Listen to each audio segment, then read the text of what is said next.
This is Revolutionizing Recruitment with Kathleen Duffy, the art of attracting, acquiring, and retaining talent. Here's Kathleen. My guest this week is Jennifer McClure. Jennifer is a keynote speaker, influencer, and executive coach. She's also the CEO of Unbridled Talent and the Chief Excitement Officer of DisruptHR. Jennifer has over 25 years of experience leading HR and talent acquisition efforts, studying industry best practices, and partnering with senior executives to improve their skills and increase their impact. Jennifer, welcome to the podcast. Thank you. I'm excited to be here to chat with you today. So Jennifer, I'm really excited to chat with you today. And quite honestly, I could spend probably the entire podcast talking with you about your favorite quote from Zig Ziglar. You can have everything in life you want if you will just help other people get what they want. Isn't that great? Yeah, it's fantastic. So tell me what's your favorite. Because I think throughout my career, especially the last half of it, where I've been in executive recruiting and I spent time working with senior executives in transition, helping them find their new roles and opportunities, and then, more so as a coach and advisor to companies and leaders now, I just see so many people that are trying so hard to do all the right things. But the people that I see that are the most successful or that land the quickest or get to their ideal opportunity are the people that really focus on helping others. So it's kind of like when you take that focus off of what you want and you focus on what others want, call it karma, call it Zig Ziglar's prophecy, whatever we want to call it. I think it just comes back to you. It's when you're helping people view you better, or, maybe more positively. You're putting yourself in the position of being an expert, in a lot of cases when you're sharing resources or connecting people. So it's just a great way to think about whether it's career growth or just life in general. Just help other people. And I think what you get comes back to you. I guess that's why it really resonated with me too, because I'm from that same school of thought too. I as I was learning about your background and whatnot, I always find this interesting when I'm speaking with other human resources professionals of how they got into this field. Because during the time that you were graduating from the university, as was I, it really wasn't talked about as a career option. So, Jennifer, tell us a little bit about your upbringing, your college days, and how you stumbled into HR. I kind of always, I think my whole life has been a series of divine interventions. I'm not sure, because I look back and I had a job. I grew up on a farm out in the middle of nowhere, so didn't even really, I didn't live in a neighborhood or have friends or anything like that. I played with horses and cows and stuff like that. And then when I got my first job at 16, once I could drive, it was in a country grocery store. And so the store manager hired me. And then after, I was in high school, my mom had stayed home with us my whole life up until the point I was a junior in high school. And she got a job at a bank as bank teller. And so in the summers, I started working at the bank filing checks. Back in the day when the actual people wrote actual checks, and then they came to the bank and someone actually sorted them and counted them and put them in an envelope and sent them to you. That was me over the summers. So again, I didn't even really get an interaction with human resources or personnel, what it was called back then, professional. So when I went to college, my junior year, my advisor said, it's time to pick a major. And I don't know what struck me, but I said personnel, because there, again, was not human resources at the time. Right. And he said, well, we don't have a degree in personnel. We don't even actually have any classes in it. So just get a business management degree and join the American Society for Personnel Administrators, which is what SHRM used to be called, the student chapter. And that's where it kind of started. And I think, I tell people, one of my things I tell in my keynotes is I was a millennial before millennials were cool, before they were a thing. I was the original, maybe, probably not. You're the pioneer. I think I saw personnel as being a place in the organization that wasn't siloed, in the sense that if I'm the marketing director, I'm responsible for marketing and I focus on marketing. I felt like human resources was responsible for everybody. And so I wanted the most responsibility and the most opportunity to have influence and impact as I could. So if I can't be the CEO right out of the gate, what was the position where I could have the opportunity to interact with every employee in the organization. That was where that quick decision came from. And looking back, I'm really glad that I made that decision, because I still believe that today. I think human resources is the place, or the people side of the business. Recruiting can be in that function as well. You do have responsibility for all the employees. You're administering policies or benefits, or doing employee relations, or recruiting throughout the organization. I mean, the larger the organization, or the longer you get in your career, maybe you begin to specialize. But at least initially, if you're a generalist, you have the opportunity to see everything. And I think that's great. Well, I think then that kind of gets back to what you said at the beginning about the Zig Ziglar quote about helping other people. And it's certainly evident in your DNA that that's how you're wired, and probably the direction that you got led into your divine intervention towards the human resources career. I have to laugh about your bank teller story. I worked for a bank when I was in college, and that's when the ATMs came out. And we were training people on how to use the ATMs, and to bribe them to use it, we would give them coupons to go get a free ice cream at Baskin Robbins, which was quite enticing in the summer of Phoenix, Bring Arizona. back those days, yeah. Exactly, yeah. Now my bank just charges me a fee every month because I don't use the ATM. I'm like... Isn't that funny? One of the other things that as I was learning again about you, I was really taken, I've said this to somebody else, that, and you in particular, are really quite the Renaissance woman. You talk about your career in HR, how you got into HR. I know you worked in a small manufacturing plant in Georgia to kick it off. But then you shifted that career in HR to working in executive recruiting. And since that's my passion, I'm always interested to understand what lured people into that exciting world of executive search. So what lured you, Jennifer, to executive search? I was not lured. I was pushed. I was drugged, kicking and screaming.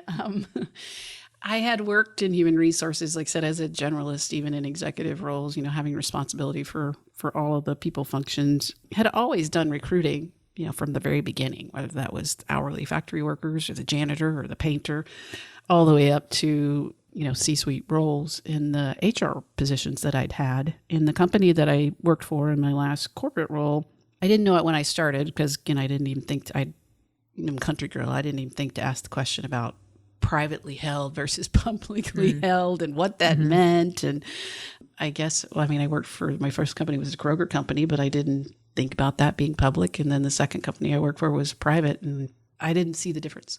So when I accepted the role as the VP of HR at this company, didn't ask any questions. I'm sure I was told about the ownership. It was owned by, I call them local rich people here in Cincinnati, iconic brand, playing cards, largest playing card manufacturer in the world. And a couple of weeks into that job, the CEO kept talking about when we sell the company. And I was like, what? I don't know much, but usually selling the company means the executives get kicked out on the street. And he was like, no, that's why we're here. We're here to build the enterprise value of the organization up so that we can sell the company to the right people, because the owners had bought the brand because it was about to go bankrupt, and they wanted to steward the brand and keep a 100-plus-year-old brand alive in Cincinnati. So I learned a thing, and our goal was to sell the company in 5 years, and we sold it in 2.5. And then I stayed a little bit longer than I should have. I volunteered to exit, and the CEO asked me to stay on and help the new CEO get his footing. That turned into a really tumultuous year. So after a while, we parted ways. It was his idea. It was my idea every day to leave, and I kept telling him that and making his life miserable. So there's a lot more to the story about how I went to the dark side of employment. And then one day I decided, literally on a Friday afternoon driving home, that I was the absolute worst employee, that I was the one that I would advise everybody not to act like, that I was doing all the wrong things, that I was choosing to stay, obviously, because I hadn't left. And if I was going to choose to stay, I really needed to come to Jesus and make his life much easier and get on board with where he was taking the company. So that was a Friday. And on Monday, I came in to tell my team how excited I was that I had had this epiphany, and they were excited because they had seen me go to the dark side. And I called a meeting of my team, my directors, to come in on Tuesday morning at 10 a.m. to kind of talk about, it was October, our next year, plans for the next year, because HR was back. Life was going to be good. And at 10 o'clock the next morning, they're all sitting in my office, excited around the table and getting ready to have this planning meeting. And my phone rings and it's the CEO. And he calls me and says, "Could you come to my office?" And that was a sentence that was said quite a bit, because we were in kind of a situation where some people were being invited to leave on the regular. Yep. Because, things weren't going the right way. And so I was like, oh, it's somebody on the list. It's their time. And I need to go, give the benefits talk and all that. And I walked in his office and the CEO that had hired me was also in there, and I knew. So it was my turn to exit.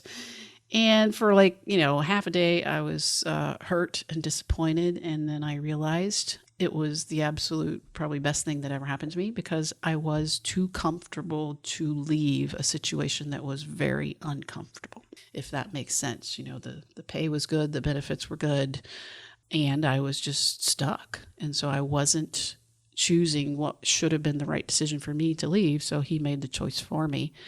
And I ultimately engaged a career coach, which again, I'd never heard of a career coach, and just kind of serendipitously, divine intervention, email from a recruiting firm landed in my inbox from somebody in my Sunday school class at church.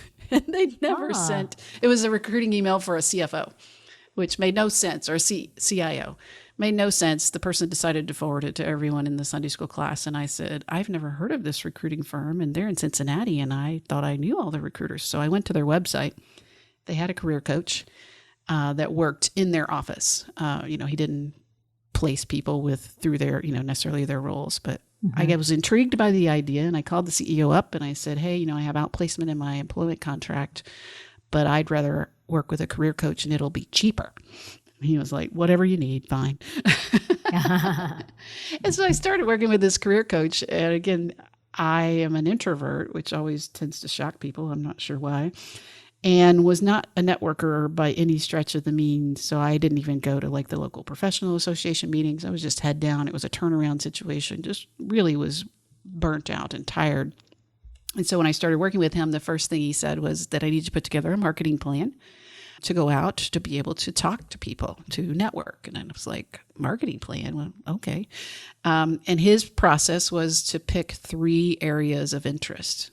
And so I was kind of thinking that I would start my own business. Would have been a disaster. I'm so glad that people didn't encourage me to do that, because I had really no idea what I would sell or what. I just figured I would, 20 years in, it's time, start your own business, hang that shingle. And he said, "Well, we can pick starting your own business as one." He said, "You've obviously got a background in HR." And he said, "For the third one, you've done a lot of recruiting, so why not recruiting?" And I was like, "Sure, but I hate recruiters. I actually hate recruiters." Because every time someone calls me, particularly the contingent search folks, I feel like they're just trying to fit a square peg in a round hole. They don't know my business. They just saw the job posting online and flooded my inbox and my mailbox with their perfect candidates. And he was like, "Jennifer, just, go out and talk to people, and recruiting may or may not come up." So just stop being so hard to get along with. So I went out and I had to get on the remedial plan. He had to give me some names of people to start with, because I claimed I didn't know anybody.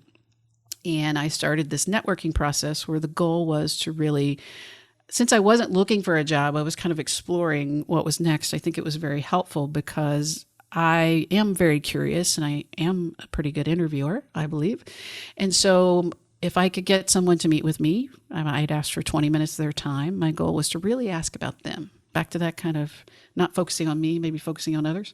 Tell me about your career. Tell me about how you got to starting your own business, or tell me how you got into HR leadership, or tell me how you got into executive search. And so people shared their stories with me, and that was building rapport. And then I would ask, at the end, not for a job or not to review my resume, which I think is the mistake a lot of people make in transition, but I'd just ask if there were additional people in their network like them that they'd suggest that I meet with. And so the goal became to get 3 names, to build enough rapport and trust to get them to trust me with 3 names of people from their network that then I could use their name to continue the process.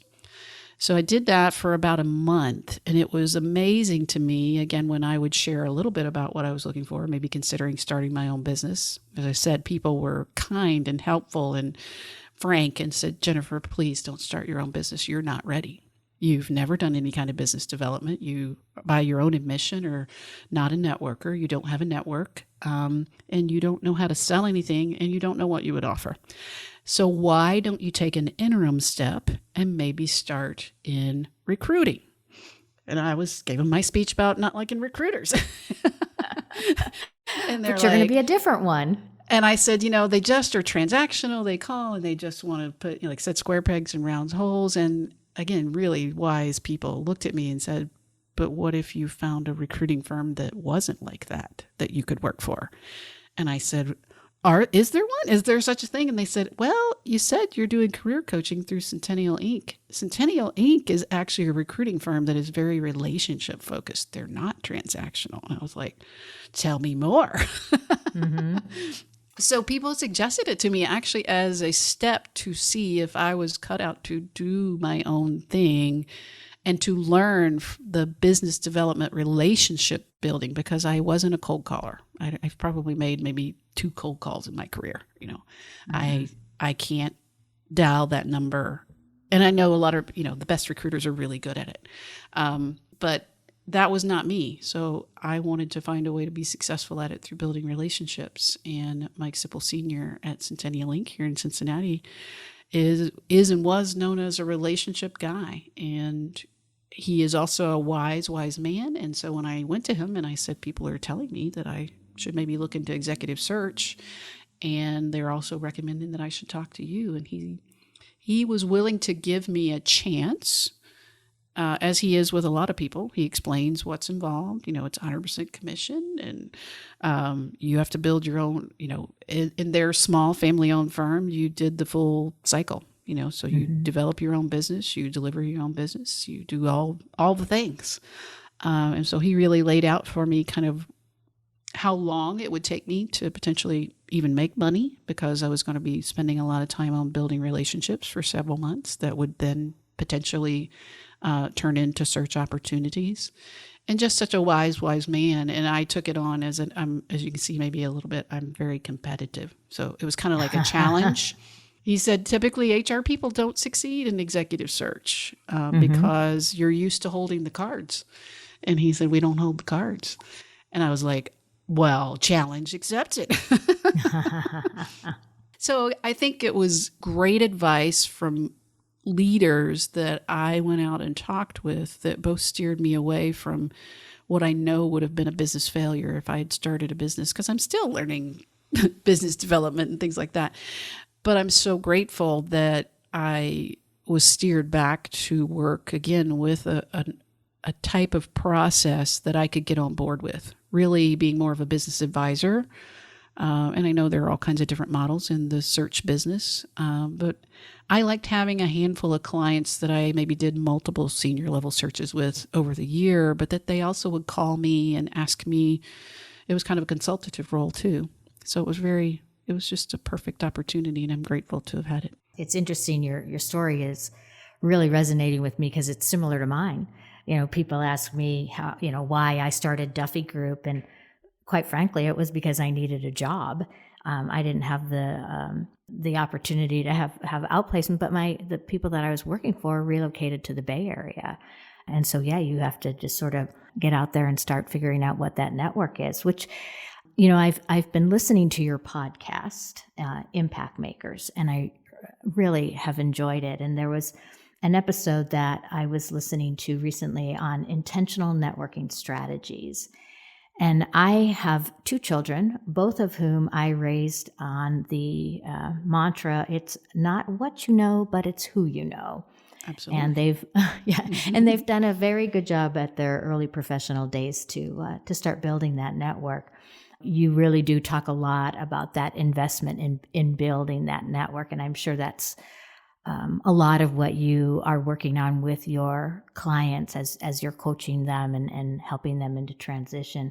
And you shared some of the advice that you got as you were starting this. Do you have a marketing plan, identifying the 3 areas of interest?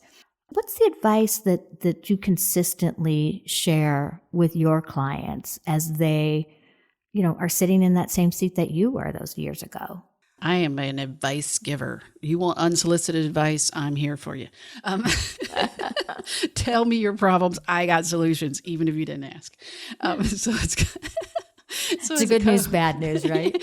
Well, no, as a coach that I learned in my coaching training, actually, I thought I'd been a great coach all of my years being in HR because people would come to me, with their problems, their woes or whatever. Or I had helped somebody that maybe had not sought me out, but I helped them. I learned very quickly that I was giving advice. I was not coaching, because coaching is really working with the person to draw out of them what the right solution is, which involves a lot of listening and a lot of questions. It very rarely, if ever, involves the coach giving solutions. So I, as a coach, have to fight that urge every time with clients because and then I am so happy when I am successful at fighting that urge when they come to a solution that not only do they bring through from within or realize or learn, but then they own it. It's like me telling my story about what I learned through my coaching process and networking. I feel that in my bones because I experienced it and I saw the results.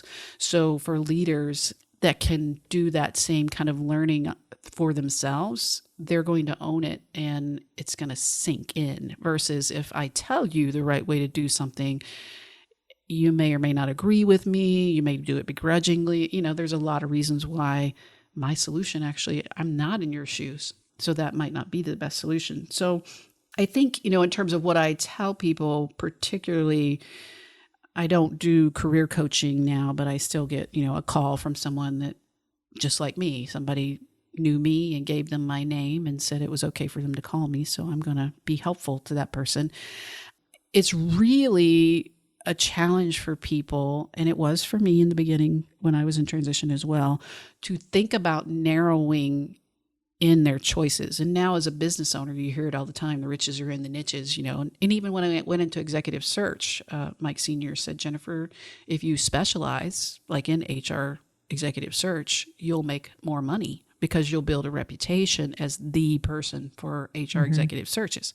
He said, but if you want to generalize and do, different things, you won't make as much money, but, I'll leave that up to you. And because I'd always done a variety of searches, I chose to generalize and still try to make good money. But that riches are in the niches. And I think for leaders or people in transition, that is a hard pill to swallow because you hear it all the time. I want to be open to opportunities.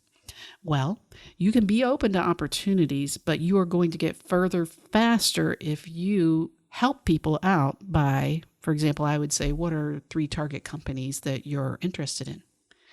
Well, I want to keep my opportunities open. I'm really open to anything. No, pick 3 companies that you would ideally want to work at. And here in Cincinnati, when I was helping senior level executives in search, almost always it would be Procter & Gamble, Luxottica, and Ethicon, a Johnson & Johnson company. At the time, they were kind of the premier employers. Okay, well, at the time, P&G didn't do a lot of hiring of external people. It was pretty much entry-level hiring. I think they've expanded that over the last few years. But I know you're probably not going to get hired as a mid-career executive at P&G. I also know that, Luxottica was a popular place and not everybody was going to get hired there. But if they told me P&G, Luxottica, and Ethicon, I could say, tell me more about why you would be interested in working at Procter & Gamble. Well, classic branding company, leading brands, good leadership, strong reputation. And I was like, interesting. Would you maybe consider working at Cal Brands, which is also in Cincinnati, has leading brands, et cetera. Oh, I hadn't thought about them. So, when you narrow in, I always try to get people to understand that doesn't restrict the focus. That opens my mind as to what else I can put before you that may be similar.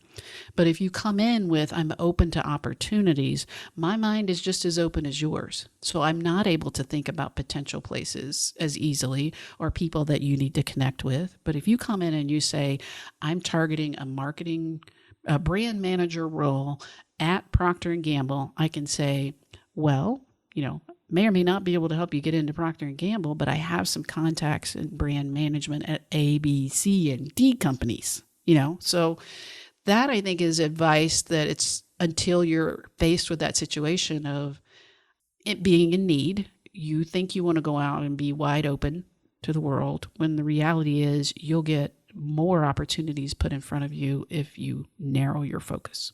Hard to believe, but true. No, I would, again, agree with you, because I receive, probably like you, so many requests to go out for a cup of coffee or a quick call to network. And if people don't know their story, it's exhausting. And they're like, I'm looking for a job. Here's my resume. What do you have for me? Yeah, exactly. Can't you peddle this for me? And that's where that whole transactional relationship comes into play that you talked about earlier. But as you told your story, as you were working with the search firm, and that they had a colleague in their organization that did executive coaching. We have that here at Duffy Group too. A gentleman by the name of Gary Rashawn, and he does a fantastic job of helping people to be able to tell that story. And I've just watched people go from feeling so defeated out there because they're sending their resume, they're posting on LinkedIn, whatever they're doing, and they're not getting any calls back. And it's because they're not succinct with that story, like you say. I always tell people the worst phrase that can come out of your mouth is transferable skills. Mm-hmm. Oh, you worked in accounting your whole entire career, but you like to work over in HR now because you're good with people and you have transferable skills? No, right. That's not the way it works. Right. If you want to transition from accounting to HR, then go out, volunteer in an HR professional association, build your network of HR professionals, find a way, exactly what you're saying, to tell your story in a way. I mean, I got my first job in personnel at the time. I was a bank auditor because I got married and moved right away to the highest unemployment county in the state of Georgia. Nobody was hiring, particularly entry-level HR people. Mm-hmm. And so I took a job as a bank auditor, which you couldn't pick a worse job for me in terms of what I want to do in life. But not very helpful, but it is an introvert, right? Yeah, well, it was like traveling around to all these branches and surprising people, which everybody hated you because you walk in and like ruin their day for 3 or 4 days. But part of being a bank auditor was when we'd go into these branch offices of the banks, somebody got assigned to audit the personnel files. And I would always pick that. And so when I did get the opportunity to interview for a personnel manager job, you can better believe that I sold the heck out of how much time I did with HR compliance. You can't lie, but you can tell a story. And I got hired over some people that were much more experienced. And I think it was because I was able to sell my experience as HR related experience without coming in there and saying, oh, I have this business management degree. I want to work in personnel. I think I'd be really good at it. And I've got a lot of transferable skills. No, I audited personnel files. I interviewed HR leaders. I've got to be able to tell them what skills I bring to the table and not just couch it as general skills. Mm-hmm. That's a little rant for you there. That's my trigger word phrase, transferable skills. Love it. Love it. Well, hang on, Jennifer. We have to take a break. But coming up in the second part of my chat with Jennifer McClure, the CEO of Unbridled Talent and Chief Excitement Officer of DisruptHR, Jennifer shares some of the best ways to network online. There's a whole side to relationship building that can be done by being a good student. Pick somebody that you want to get to know better. If they're sharing content online, or if they have a newsletter, or if they're on a social network, just engage with them there and find ways, back to Zig, find ways to help them. This has been Revolutionizing Recruitment with Kathleen Duffy. To connect with Kathleen or to learn more about recruitment research, go to duffygroup.com.